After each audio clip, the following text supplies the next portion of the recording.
আসসালামু আলাইকুম। আশা করি সবাই ভালো আছেন। আজকে আবারও তেলে পিঠা খাইতে মন চেয়েছে।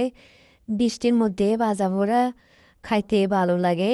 যেতেই ডায়েট করি তারপরও যেটা মন চায় সেটা না খেলে আবার ভালো লাগে না। মনে হয় জানি কি খাই নাই খাই নাই এরকম লাগে। তো সেই জন্য আবারও এখানে সবগুলো উপকরণ নিয়ে নিয়েছি তেলে পিঠা বানানোর জন্য। আর এই জানালা দিয়ে কাঁঠালগুলো আমি রান্না করি আর সবসময় কাঁঠালগুলো দেখি কাঁঠালগুলো অনেক বড় হয়ে গেছে। আর এদিক দিয়ে আমি একটা সসপ্যানের মধ্যে মানে তেজপাতা আর কী বলে এলাচ দিয়ে গরম পানিটা ফুটিয়ে নিয়েছি যাতে তেলে পিঠার মধ্যে একটা স্মেল আসে। তো গরম পানিটা মানে হালকা গরম এই অবস্থা মানে আঙ্গুল দিলে আঙ্গুল ডুবানো যাবে এরকম অবস্থায় দিয়ে দিলাম চালের গুঁড়া, তারপরে সমান সমান আটা দিয়ে দিলাম, তারপরে চিনি দিয়ে দিলাম, এখন লবণ দিয়ে দিলাম। মনে হইতেছে পাত্রটা ছোট হয়ে গেছে, আরেকটা পাত্রের মধ্যে ঢেলে মেখে ডেকে রাখলাম একটু রেস্টের জন্য।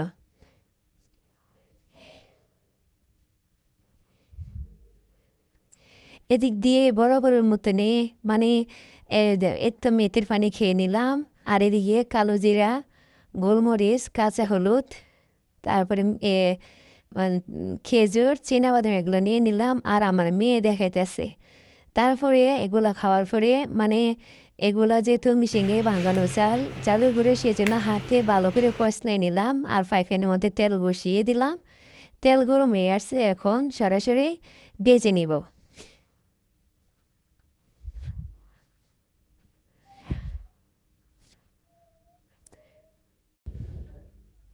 এ দেখেন মাশাল্লাহ মানে ডোটা একদমই পারফেক্ট হয়েছে। সব মাশাল্লাহ প্রথম পিঠাটাই ফুলতে আছে।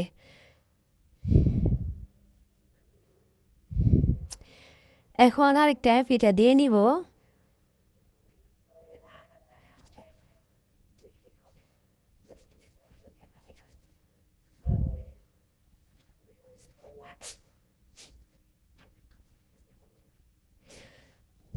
মাশাল্লাহ মাশাল্লাহ প্রত্যেকটা পিঠে অনেক ফুলকো ফুলকো হয়েছে। মাশাল্লাহ পিঠা হলে বানাতে ইচ্ছে করে, ভাল লাগে, পিঠা বানাইতে মন চায়।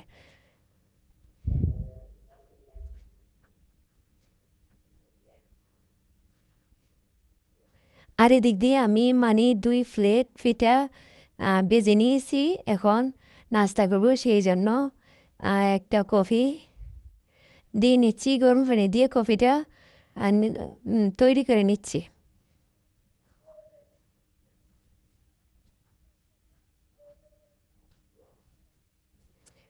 পিঠাটা অনেক সফট হয়েছে, ভিতরটা একদম ফুলকো ফুলকো, মানে কোনো কাঁচা নাই, একদম পারফেক্ট হয়েছে। খাইতে অনেক মজা লাগতেছে। তারপরে এদিক দিয়ে কালকে একটা কাঁঠাল মানে গাছের মধ্যে একদম সুঘ্রাণ বাইর হইতেছে, সেই জন্য কেটে রাখলাম। তো এখন এটা ভেঙে খাচ্ছি। আর কাঁঠালটা মানে নরম হয়ে গেছে এরকম, আমার আবার নরম নরম ভালো লাগে না। আর এদিক দিয়ে মানে আমার শাশুড়ি গরু কিনে ফেলেছে। তো আমি তো শহরের বাড়িতে থাকি বাচ্চাদের পড়াশোনার স্বার্থে। আর এদিক দিয়ে গ্রামের বাড়িতে আমার শাশুড়ি আছে, গরু কিনে ফেলেছে, আমাদের কাছে গরুর ছবি অলরেডি পাঠিয়ে দিয়েছে। মাসাল্লাহ গরুটা অনেক ভালো লাগছে। আর এদিক দিয়ে মানে পিঠা বানাইতে বানাইতে আজকে ছাদের মুরগিগুলোর কথা আমার একদমই মনে নাই। তো চলে আসলাম ছাদে মুরগিগুলোকে খাবার দিতে, বের করে দিতে।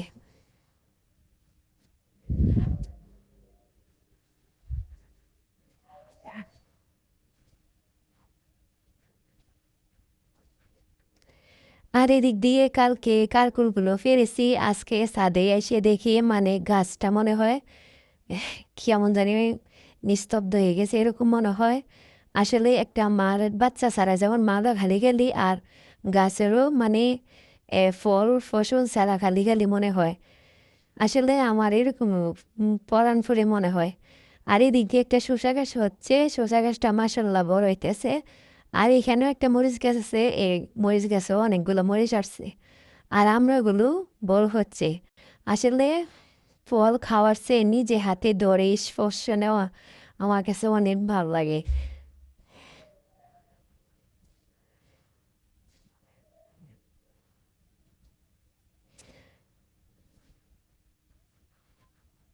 তারপরে কালকে মেক করেছি জামাগুলো, এখন একটু পরে দেখি কেমন হয়েছে।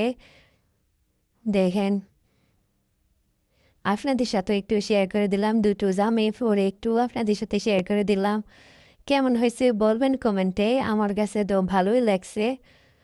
তো নিজের হাতে জামা সেলাই করে পরে আমার কাছে অনেক ভালো লাগে। নিজে মেক করে নিজের মতো ডিজাইন করে পরতে পারছি, আমার কাছে ভালো লাগে। টেলারদের কাছে দিলেও প্রায় মনে হয় 1 মাস 15 দিন মানে ঘুরাইবো। আর নিজেরটা নিজে কোনো সময় মেক করা যায়, পরা যায়। আর এদিক দিয়ে জাম গাছটা আজকে আবার দেখে দিলাম, অনেকগুলো জাম ধরছে মাশাআল্লাহ, মনে হয় গাছের ঢালগুলা ভেঙে পড়বে এরকমই দেখা যাচ্ছে। তারপরে বাইরে চলে আসলাম, বাইরে মুরগিগুলো দেখতে। এখানে বৃষ্টি পড়তেছে আর এতে মুরগিরা এখানে বাচ্চাগুলো নিয়ে বসে আছে।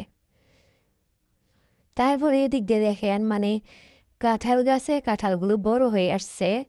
কাঁঠালগুলো ধরতে আমার কাছে মানে কেমন শান্তি শান্তি লাগতেছে।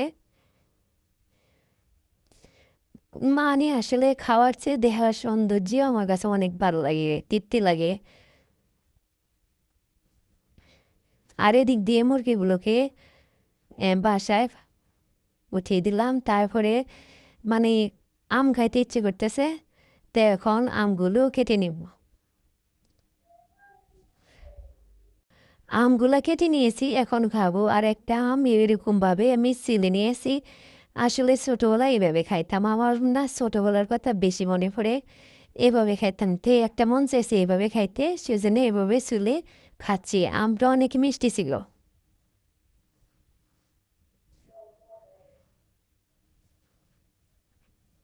মানুষের যত বড়ই জব করুক বা যত মানে বৃদ্ধ হোক, তারপরও ছোটোবেলার কথা, স্কুল লাইফের কথা